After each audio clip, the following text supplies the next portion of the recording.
seconds for everyone to just connect. Feel free to turn your camera on or off, whatever you're most comfortable with. I know many of you are in your offices right now, and there might be people that pop in and ask you questions, so no worries. Welcome to our Montessori Leadership Town Hall. I'm Camilla. I'm the community manager of Montessori Thrive and Nido Marketing. And we host these every single Thursday from 1:30 to 2:30 p.m. throughout the school year. They're always free to join. And they're just a safe space for Montessori leaders to come together and discuss different things about Montessori leadership, school operations, and also school marketing, because that's something that we're experts here at Nido Marketing. We only work with Montessori schools. It's a very niche and unique space. And we think that it's great for people to have, an hour a week to come together, ask each other questions, and find support from other school leaders. At today's town hall, we're going to be talking about growing your school's social media following and engagement and just building a stronger presence online. This is something that I really feel passionately about, both as a Montessorian and as a marketer, because I think that social media can be such a useful tool, and it's something that's free for us.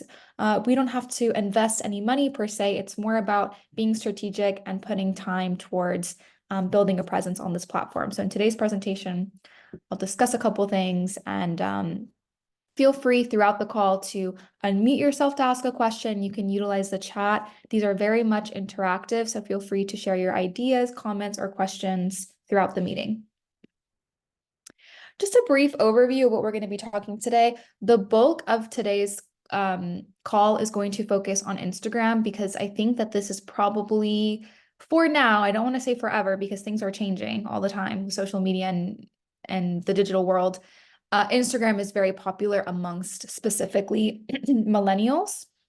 And that's probably our biggest group of parents at this moment, is maybe millennials and older Gen Z, especially if you're serving the toddler groups or primary groups. Those younger parents tend to be within that category.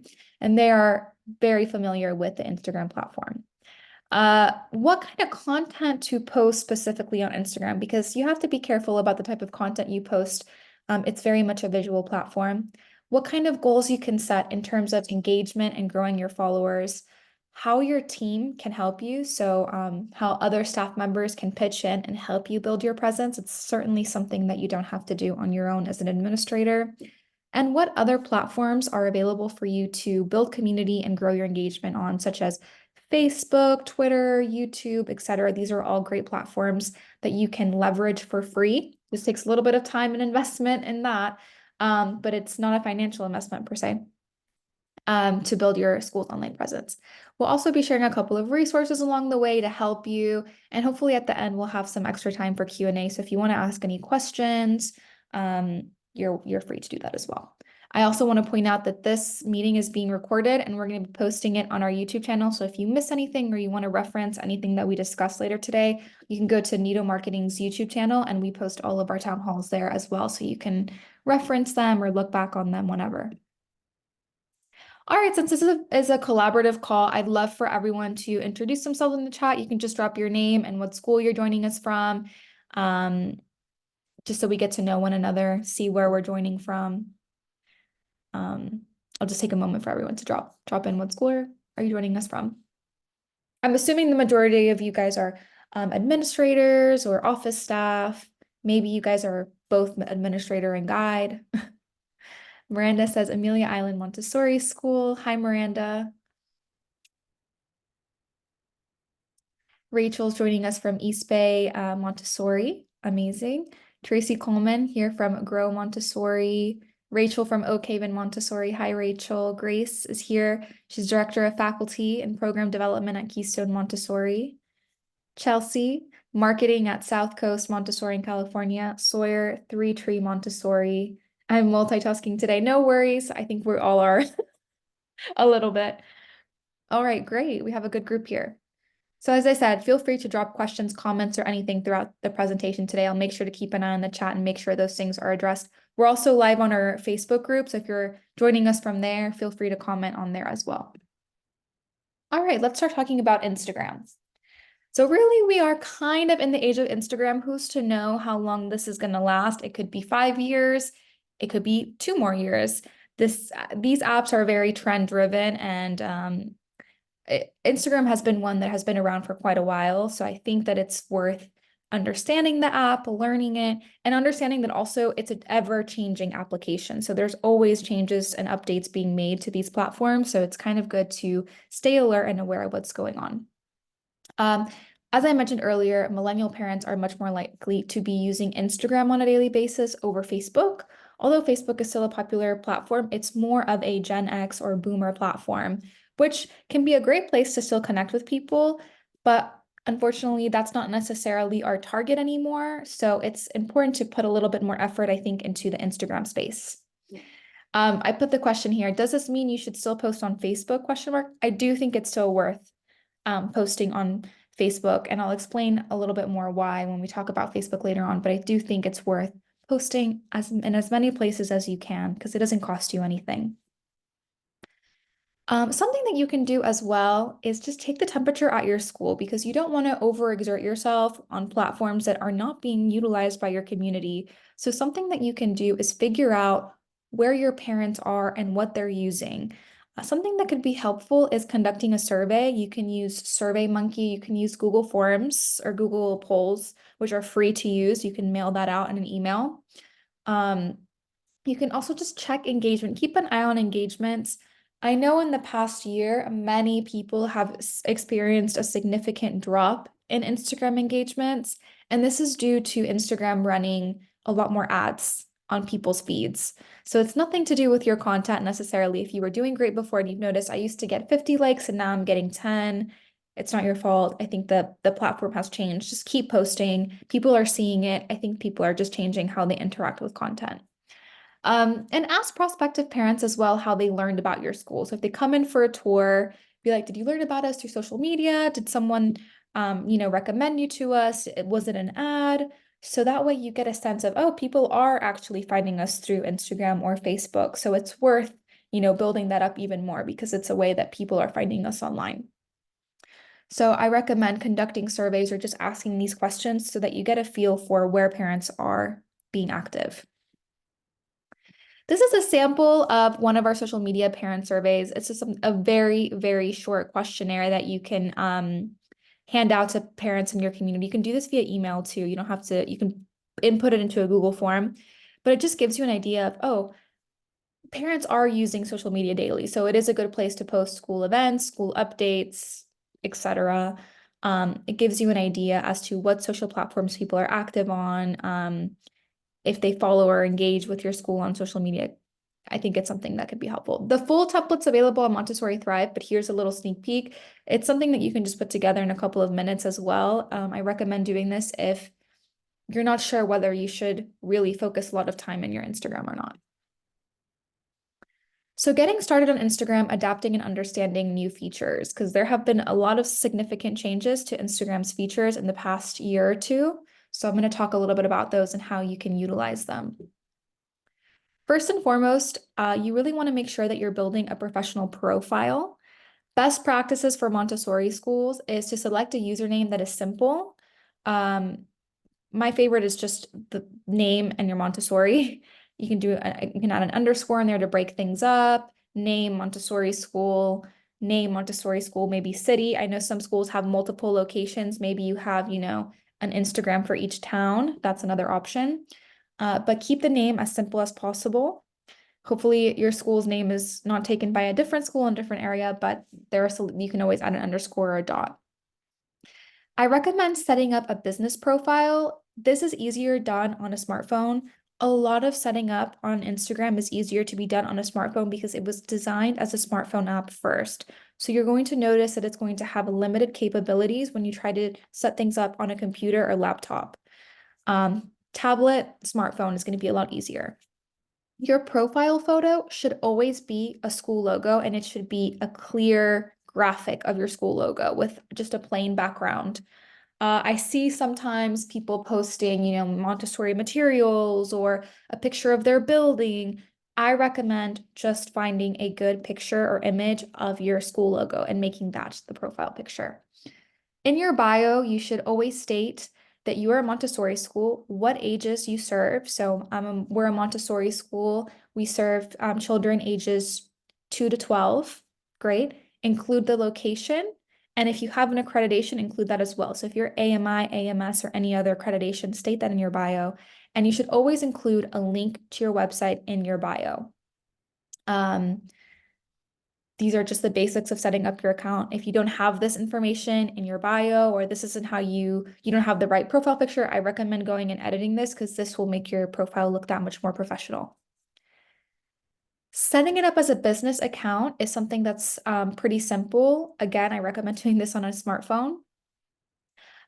Luckily online, there are all sorts of guides and tutorials on how to do this.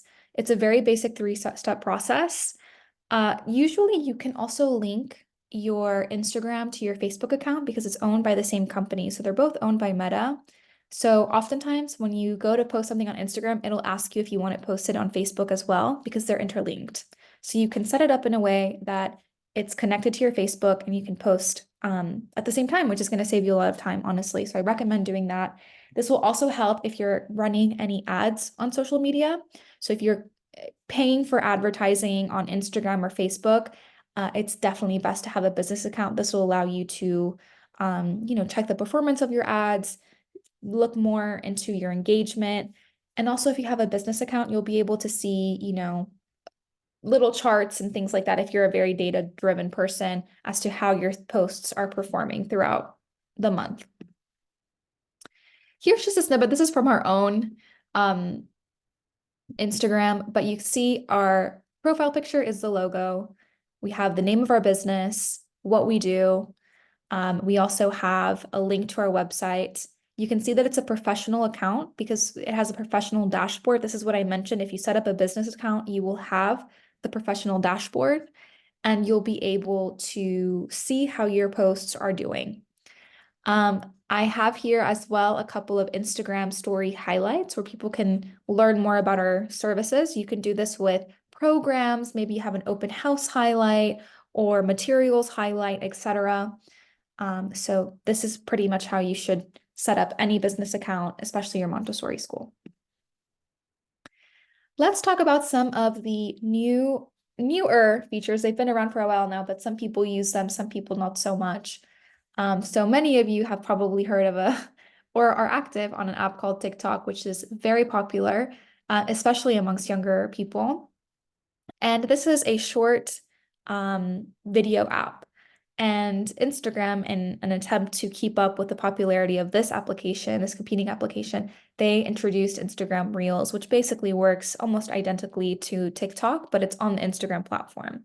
This is a way that you can create in short videos that can be anywhere from a couple of seconds up to 15 minutes in length. You can add music directly from the app. You can use images, videos, whatever, to create reels.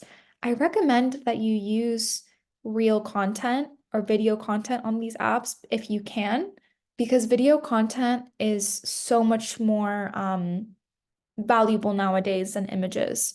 So if you can make maybe one video a month, it can be something really short. It could just be a slideshow of pictures of your classroom that you layer some music onto it. But I think that these usually tend to perform a little bit better nowadays than images. So I would say play around with the Reels application.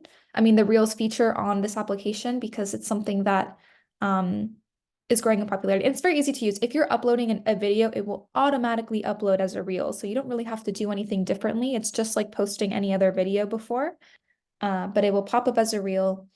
And it's another way for parents to interact and find you. Another feature is Instagram highlights. These are temporary posts. So if you're posting a story, it will go away in 24 hours. This is great for promoting events last minute, sending out reminders, because it will disappear after a day. They are less clouded by ads. There are still ads when people are clicking through the stories of those that they follow, but it's much less than that you would find on a feed, which is a lot nowadays. They've definitely increased their advertising. And you can also add links to stories. This is something that you cannot do on an Instagram post. They do not allow you to insert a clickable link in a caption, but you can do this on an Instagram story. And you can also repost your feed posts to your stories if you're noticing a huge drop in engagement, I recommend doing this. Every time you post something on your main account, repost it on your story, and that will increase its engagement.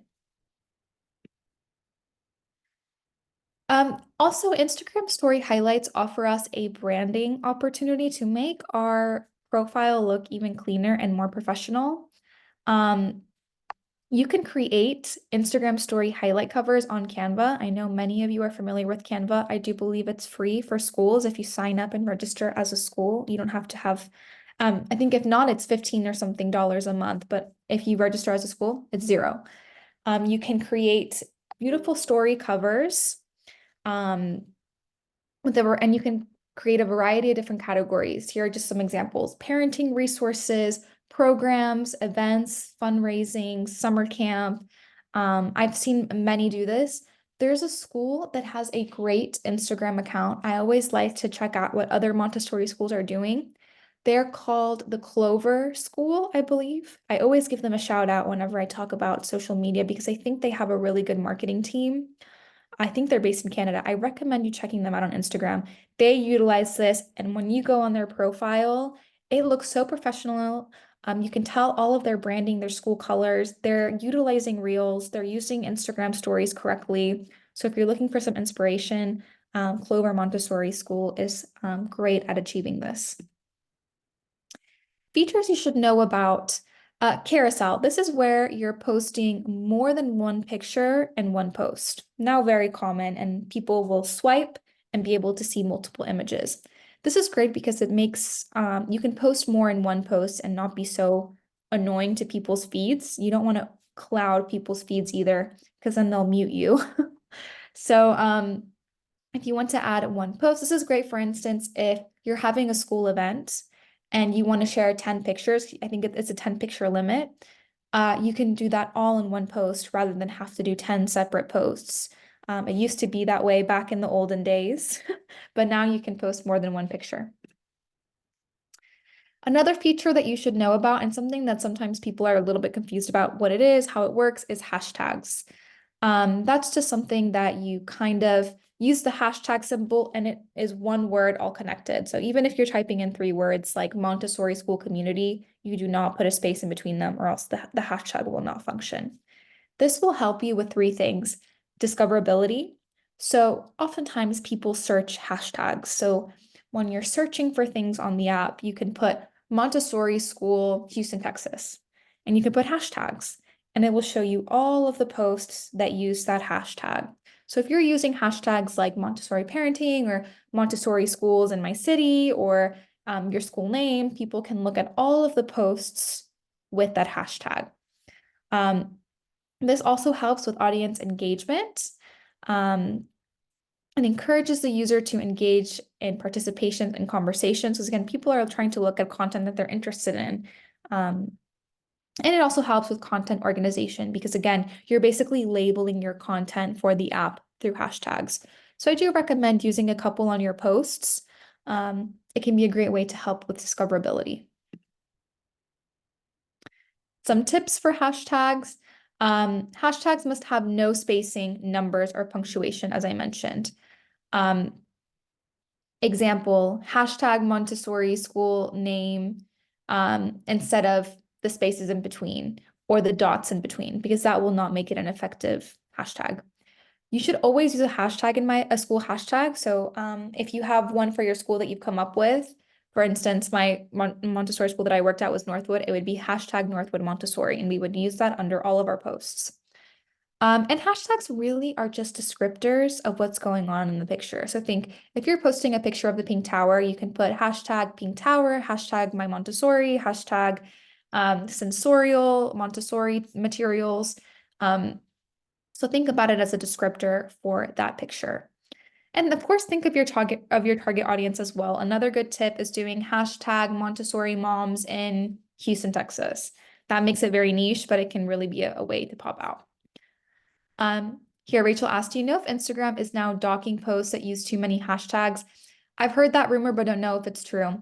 It's very hard to tell what content Instagram pushes or not, because Their algorithms are consistently changing. I've heard the same thing. I've heard, oh, stick to three, don't make it more than three, because sometimes I do see some people using excessive hashtags, and I think that's just probably not the best. I would say if I had to pick a number, it stay between 5 and 10. I think any more than that isn't necessarily going to help your post anymore.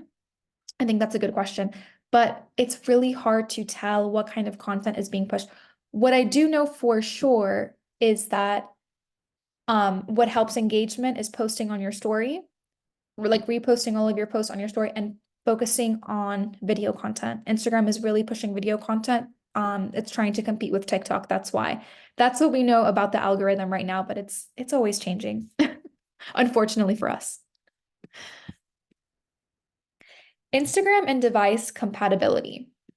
So I mentioned this. Instagram is designed for mobile use.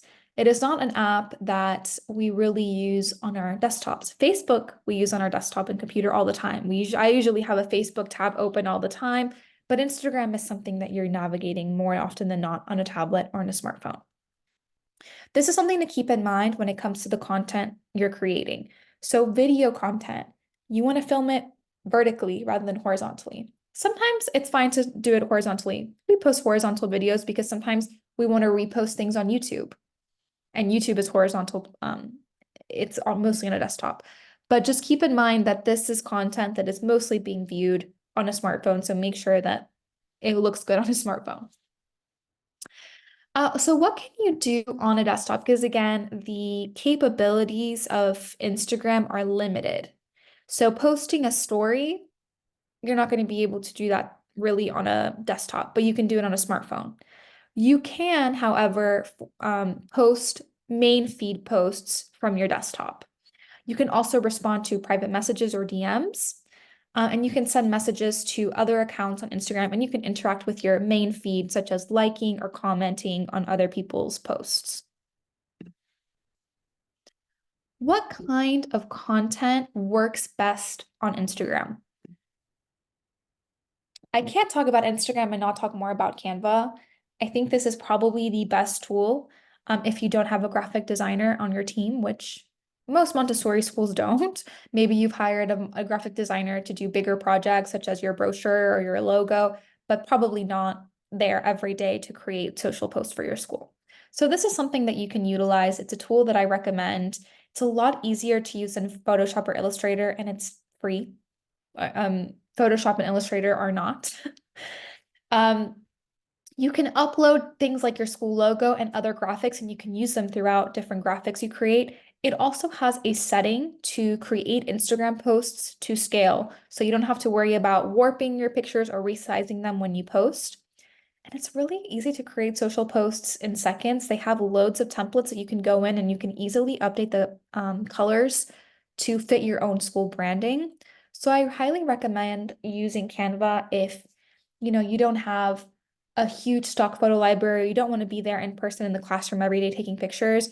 You can create all sorts of things on Canva to post regularly.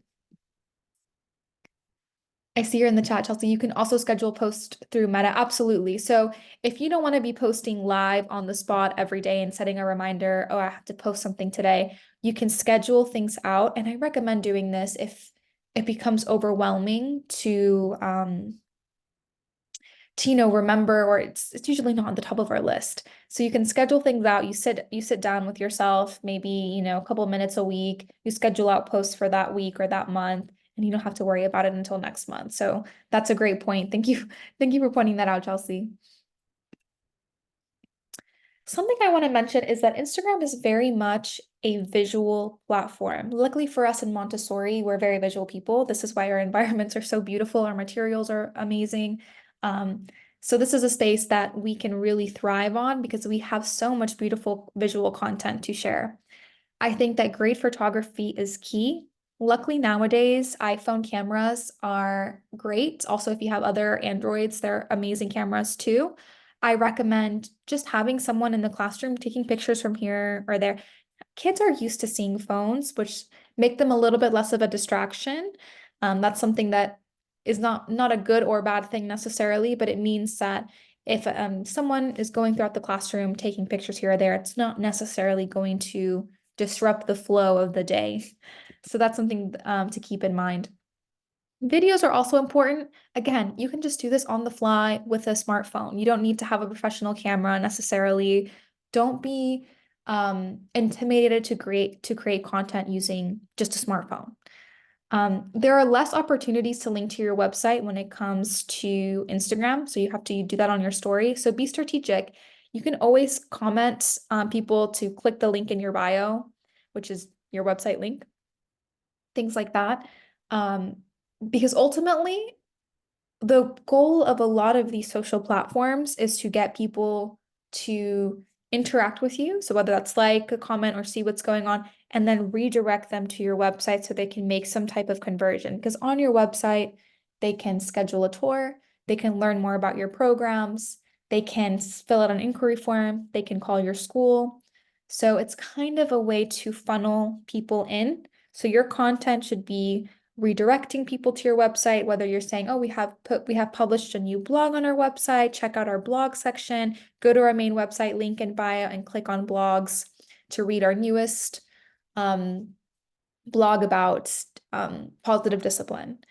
Something like that can help people kind of go back to your website and spend time there where conversions can be made.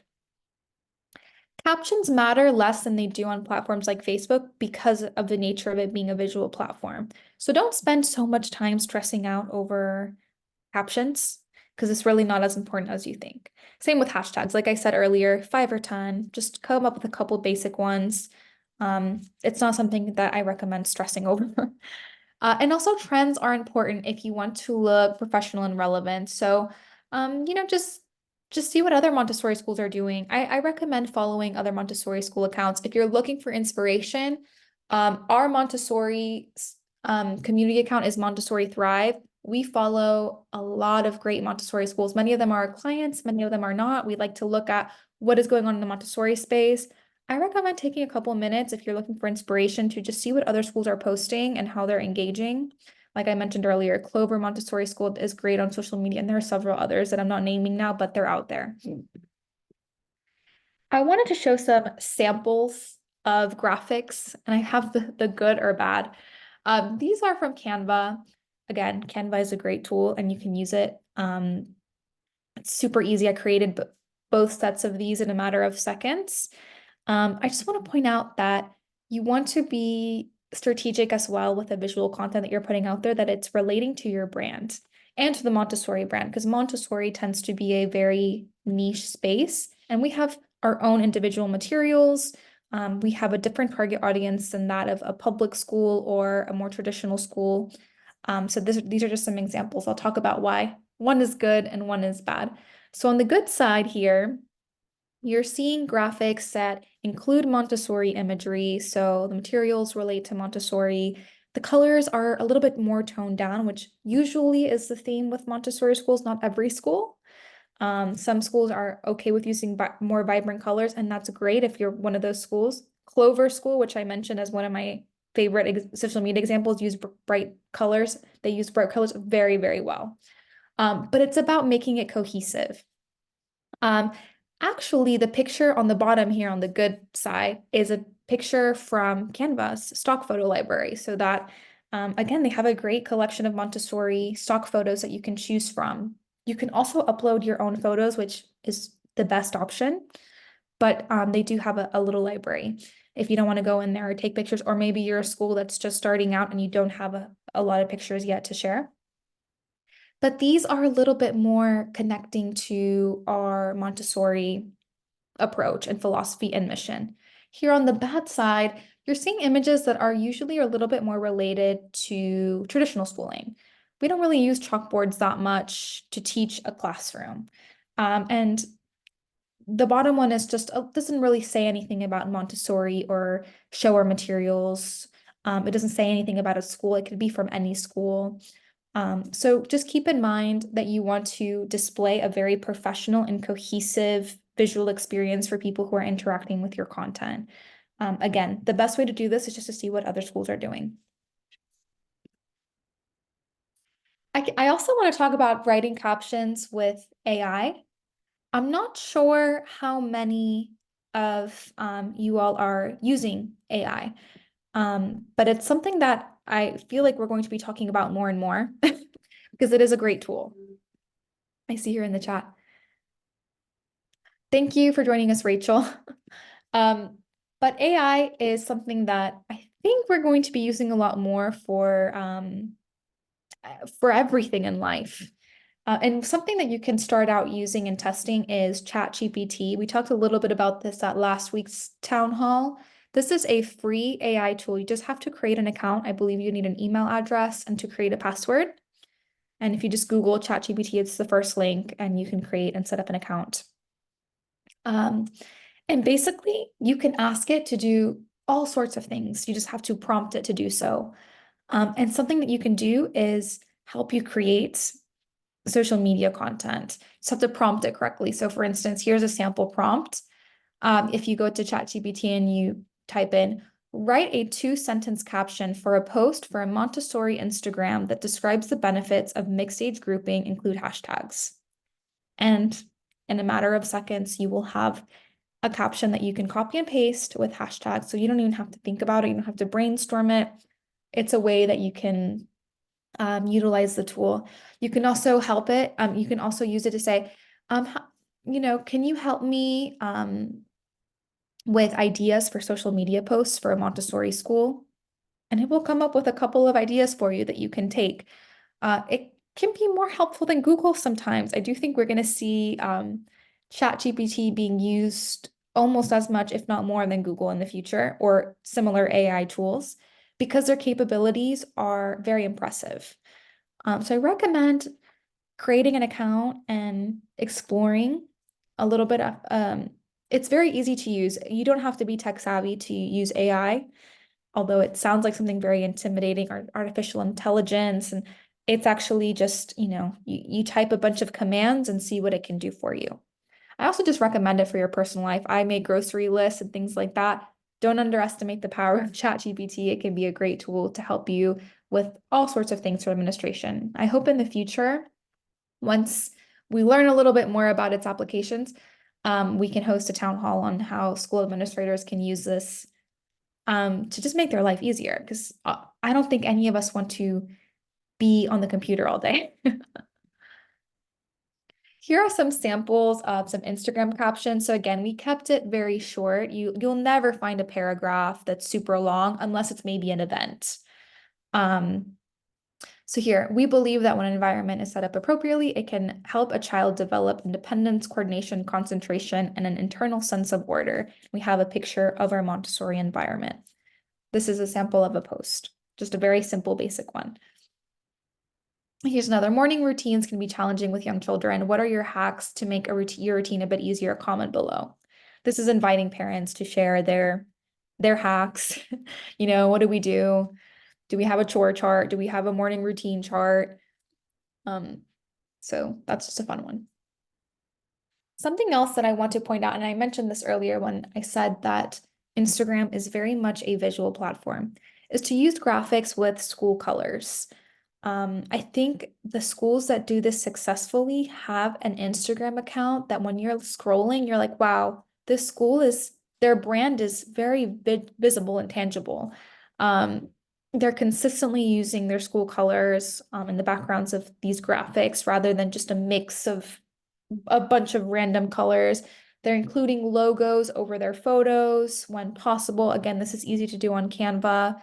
And they're making sure that all imagery is high quality and professional. So you're not seeing blurry photos.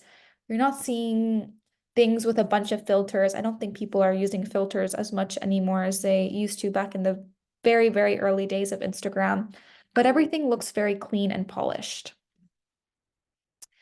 Another thing to note is to always be considering your audience. When posting content, think about what parents want to see from your school. Picture this, a prospective parent is visiting your account before a tour. They're doing a little bit of Facebook stalking. I know I think I'm in between a millennial and Gen Z. I think I'm a millennial.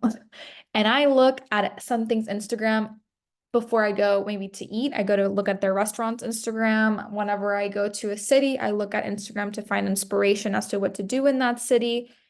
I think that people are doing this when it comes to school searching as well. They're saying, let me look at their socials to see if I can find more pictures of them because their website doesn't have a whole lot of pictures, but let me see what else is out there. They're doing a little bit of a stalking session. Images of your beautiful environments. This is something that parents want to see is what do the classrooms look like? I want to see where is my kid going to be every day if they go here? Students at work. This is something that I think is so special in the Montessori space is that deep, deep concentration that children have in the classroom. So if you can get pictures of children doing work, and a great strategy is to take pictures of just them from behind. So it's not even showing their face necessarily, but you can see the child is on a mat, doing the US map. And that is something that is that level of concentration, you can really see it in the picture. School events. So what does the school do for their community? Things like parenting classes, fundraisers, community projects. Maybe you have a school garden or a charity event. Post about that. Post about the benefits of Montessori as well. If you have any success stories or testimonials, post that on your socials. These are things that parents want to see. Images and videos about how your school stands out. So what is unique about your school? There are some schools that are on a beautiful plot of land. You have a forest right behind you. That is a huge selling point. Take pictures of children, outside in your outdoor environment. What are they doing? This is something that you're not going to find at just any school. We're located in an area where children can interact with nature. So think of your school's unique selling proposition and really display that on your social platform. So those are just some ideas. But definitely think about what would a prospective parent stalking my Instagram account want to see? This is my opportunity to brag to them, to show them what we do, to give them a little bit of insight so that they can do some more exploring. What goals should you set on Instagram and also on other social platforms? I want to say this information also applies for things like Instagram, Twitter, etc. So really, I think a lot of people focus on followers. How many followers do I have? I don't think this is necessarily as important for Montessori schools. I do think it's beneficial to let families know we're on Instagram, follow us because we do share, posts about our days. We post event information and reminders. So please follow us on our socials if you're active on those platforms because it might help you stay on top of, school life. And then keep following us afterwards because there's always opportunities for families to come back and help the school even when they move on to the next school. So followers is important, but it's not really the most important. Engagement isn't even the most important, I think, anymore because the app has changed so much because of advertisements. So something that people might look at to measure how successful their accounts are, looking at things like likes, comments, views. This is not necessarily the most important. I say that if you had to focus on one, focus on views because really people aren't liking posts as they used to when the app started. Really what you're trying to focus on most is reach. Are new parents viewing your profiles? How can you tell? You can tell by, asking parents how they found out about you, seeing if you're gaining, if you see a prospective parent that you have, seen maybe come in for a tour or anything like that, following your account afterwards. These are the things to really keep a lookout for. When it comes to seeing if you're having a successful page. How can you better engage with your audience, your following? So as I mentioned earlier, Instagram is always changing and updating their algorithm, how they work, how they operate ads, things like privacy. So it's always going to be changing how we're engaging with their audience. A few things to remember, if you want to engage with your audience, it's important to keep up with trends. Here's what you need to know. Number one, always repost your story on your story for visibility. Number two, post really good content only. If it looks bad, if it's a blurry picture, if it's mediocre, don't even bother posting it. Post stuff that is visually great and a reflection of your school. Use hashtags when you can. Like I said, 5 or 10 hashtags is a great number. Encourage families to follow you on socials. So let families know on your brochure, you should always have your Instagram or Facebook handles on your business cards. When parents come in for tours, let them know that you share things on social media so they can stay up to date. Include your handle on, as I mentioned, business cards.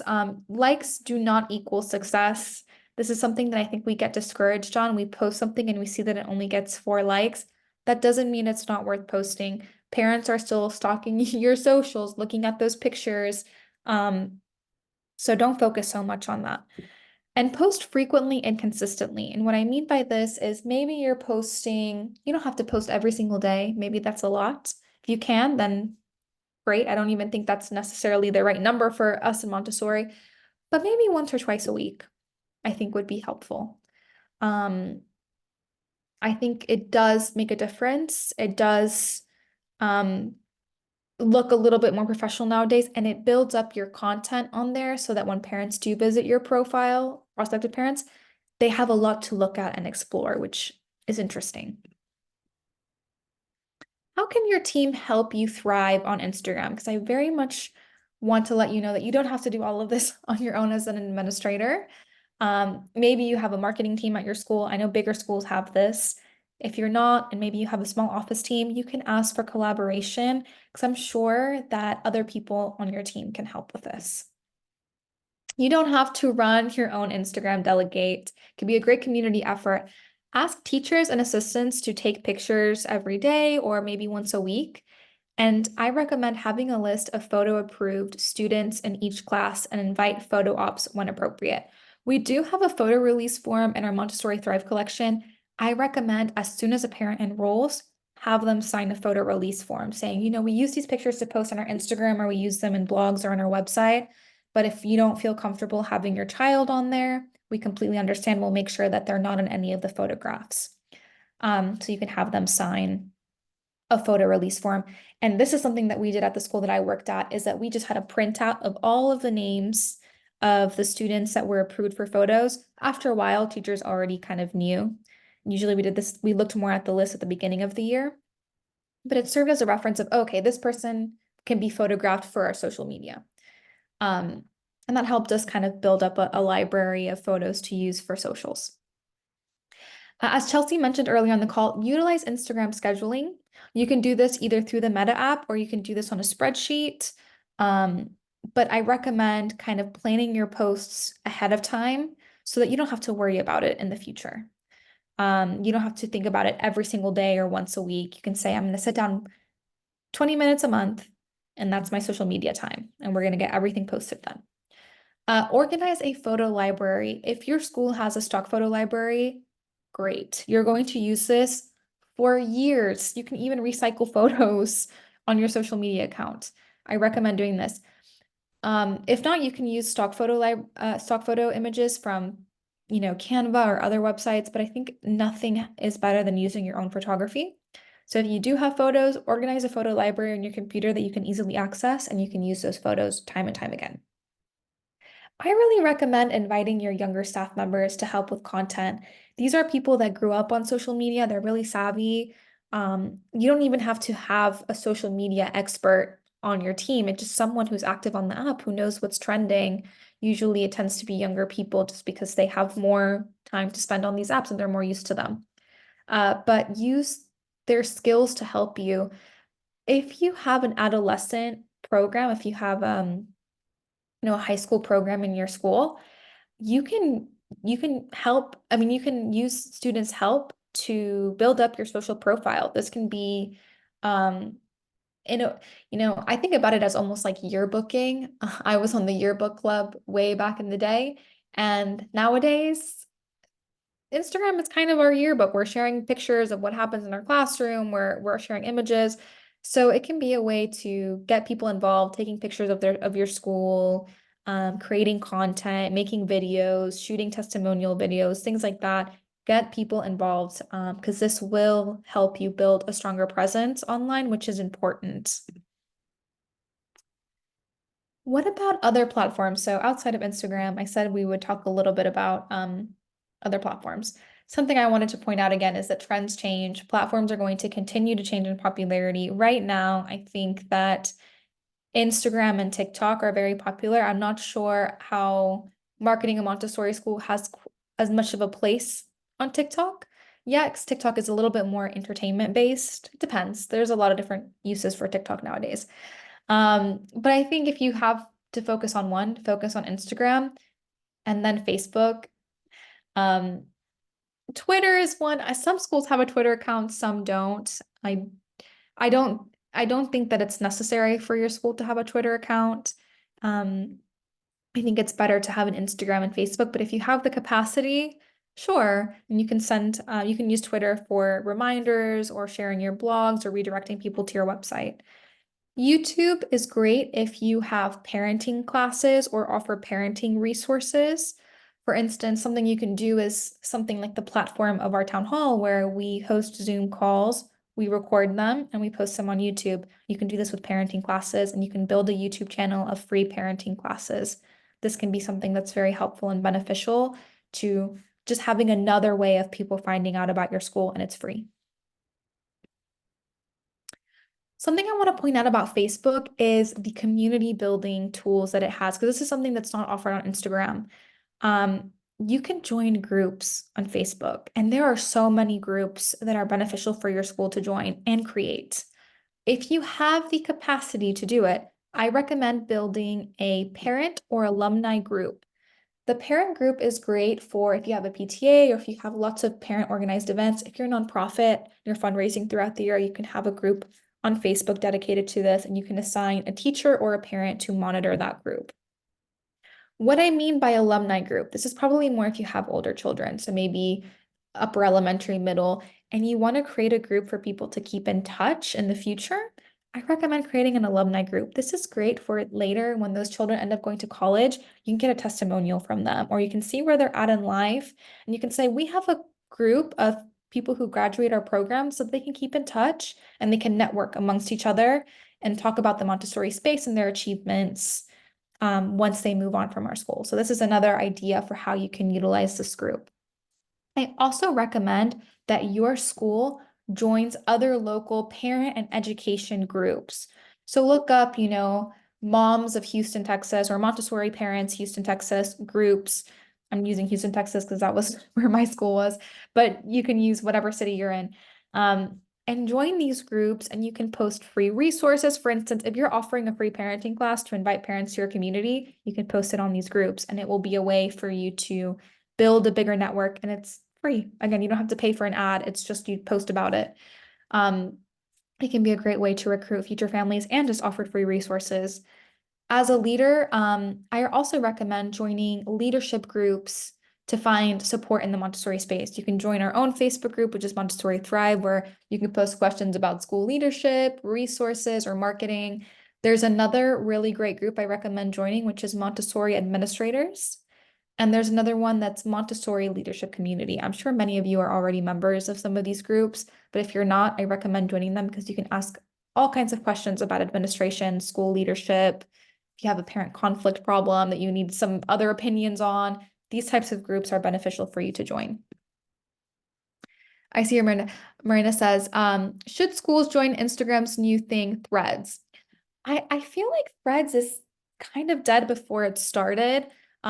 It was something that picked up so much momentum, mostly because people didn't know what it was when it was dropped. And then they quickly realized that it's basically a Twitter, but with less capability. So it's up to you if you feel that it's beneficial. I don't think you're going to get a lot of followers on Threads, if I'm being honest. It's an app that was popular for the month it released and then kind of died out. So if you don't have the capacity or the time, or you don't want to just invest any time in it, I don't think you're going to get a lot of return from being on Threads. It can never hurt, but I don't think it's worth it. If I think that's my final answer is it's not necessary. I don't know, maybe some of you have a differing opinion. I personally see it as if you have to be on one or the other, be on Twitter rather than Threads.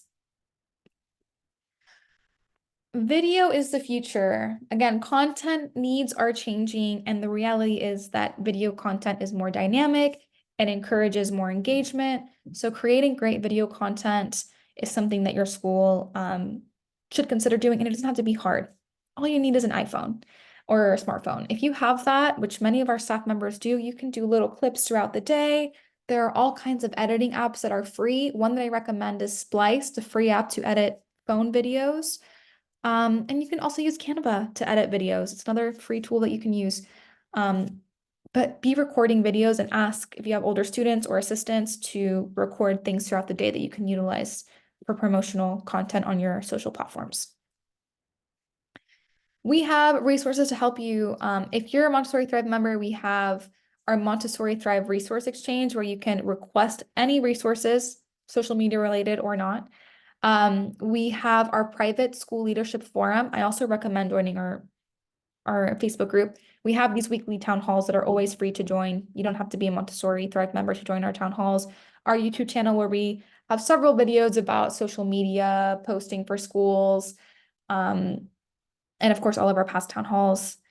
And we also have Instagram courses and templates and things like that. But nowadays, with technology, there are so many free resources at your disposal. As I mentioned earlier, AI is going to be a huge help. Tools like Canva, all of these things are going to be accessible to Montessori schools, which is great because I don't think that we necessarily want to spend all of our time coming up with marketing. That's not really why we entered the Montessori space. We entered the Montessori space so that we could run great programs and inspire future generations, not so much that we can spend a bunch of time on our computer doing all of this marketing work. There are shortcuts, luckily. All right, I'm going to open it up now for discussion. I know we covered a lot. If there's any last minute questions, stop sharing my screen before we wrap up. It's just under the hour, so. Mila, I have a comment. Yeah, sure.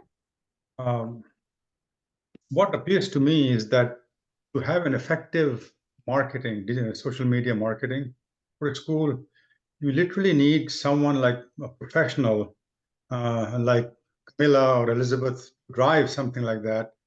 I mean, I can't just get one of my staff members and say, okay, here it is, take it and run, do it on a part-time basis. So how does one make it work? I mean, I know most schools, smaller schools, have that kind of resource, especially, I mean, you need to know what you're doing. I mean, social media marketing is not, although it might sound simple, but it's not that simple. There's just too many different tentacles that I think have to be managed well. So what are your thoughts about doing that, something like this? I really recommend, I mentioned this earlier, is delegating and finding, if you have any younger staff, you will find yourself surprised how capable younger people are on social media, even if they're not social media managers or work in marketing. Almost every single millennial that I know has had an Instagram account back since when Instagram started. These are applications that they're very familiar with. And so, maybe have a meeting or send out an email to your team and be like, is there someone who knows a lot about Instagram? We really just want help running our Instagram. Sit down in a meeting with them and say, we just want someone who will come up with posts. It will take 20 minutes a week if you plug into AI, come up with some captions, one picture a week, and schedule that out through Meta, which is free to use the scheduling on Meta if you have an Instagram account. And you have someone do that once a month. That's a very, very basic way of doing it. If you have people that are really, really big picture people that are creative and they love taking pictures and they want to really build up your profile, great. I also recommend reaching out to your parent community because there's a lot of parents nowadays as well who are very familiar with social media and they're looking at ways that they can help the school without being in person at the school because maybe they're too busy to come in person or they work. But this is a way that they can contribute to the school from their phone. So look at where you can outsource it for free, essentially. That's another strategy. But yeah, and also come up with a realistic goal. If posting daily is not realistic for you, posting once a week is great, and that's 4 posts a month. It shouldn't take more than 20 minutes to come up with 4 posts a month. And if you can't come up with video content right now, that's fine. Pictures are still better than nothing.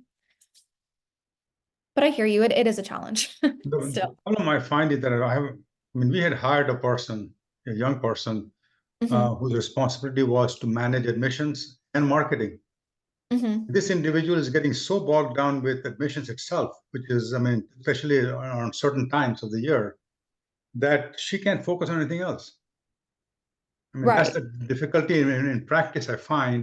And I don't want to really start too much on marketing because I think admissions is also very critical to place the right people in the right classrooms and the right age groups and all that stuff. So these are the kind of things that we struggle with often in terms of how to, I mean, we've been wanting to have marketing, some marketing activities effectively, but we just haven't done that yet in the last couple of years. Something that helped, at least with the content creation aspect of it, with the school that I worked, is we had the assistants and guides take pictures. So we didn't have our one social media person that we had to come, they had to come and take all the pictures. And they would send those pictures all into a WhatsApp group so that it the person who posted them on social media had access to them and they could post them whenever. So I think the content creation part is the intimidating part. It's not the posting itself. So if you have, assistants in your classrooms or teachers take a picture or two throughout the week and send it in a WhatsApp group, the social media person can then just come up with 2 sentence captions for them and schedule them out for posting. So that's something that will take a couple minutes because I know that admissions and things like that can be very time consuming. Um, but yeah, just finding ways of being strategic with it because it is so worthwhile to be posting on social media because it's a free way to be visible to prospective families. Um, I see here in the chat, Rachel says, any great video editing platforms? I use CapCut now. Any better ones? CapCut is great. I use one called Splice. I put it there. It's free. It'll try to upsell you all the time, saying like, "Oh, download the premium version." I always put ignore. I don't need the premium version. You can only have 2 videos in full saved on the application at a time. But you can just, once you download it to your phone, you can delete it on the app and you can have it saved on your phone. Splice is a great one. Also Canva. Canva has editing for Reels. So I recommend Canva as well. That's free. Any other questions? Next week, we are going to be joined by 2 speakers, Dr. Nicole Evans and Carly Riley, and we're going to be discussing Montessori diversity and inclusion. So if this is a topic you're wanting to learn more about, we look forward to discussing this with them. They're going to be talking about the kind of programs that they run. They also work for a diversity and inclusion team that works specifically with Montessori schools and within the Montessori space. So they'll be able to answer questions on, how you can support these causes in your school community. So if that's something you're curious in, we look forward to seeing you next week. Um, it'll be at the same time here on Zoom. So we look forward to seeing you. All right. And if you have any other questions after the meeting, or if you want to recommend or ask for a future town hall topic, you can reach out to me on email. Oh, .com. Sorry, typo there. I plan these town halls very much based on your requests or what you would like to know more about. So yeah, here Miranda puts, if it helps, Wally, our school is very small. Main job is compliance and administrative support. These do take up most of my time, but I also run both our Facebook and Instagram accounts on the side and oversee our PTA group, yearbook team, etc. Mondays are the day I schedule posts for the entire week. It takes me about an hour. I think that's the way to do it, is to block out a little bit of time to just do a massive planning session of your post for the week or for the month. Absolutely. Delegate and break things down. Otherwise, you're going to feel very overwhelmed because I don't think there's a single Montessori school where people aren't doing more than one job nowadays. So I completely understand the struggle. Thank you, Miranda. All right. Well, I'll look forward to seeing you at next week's meeting. Thank you so much for joining us and sharing your great ideas and questions with us. Have a great rest of your Thursday.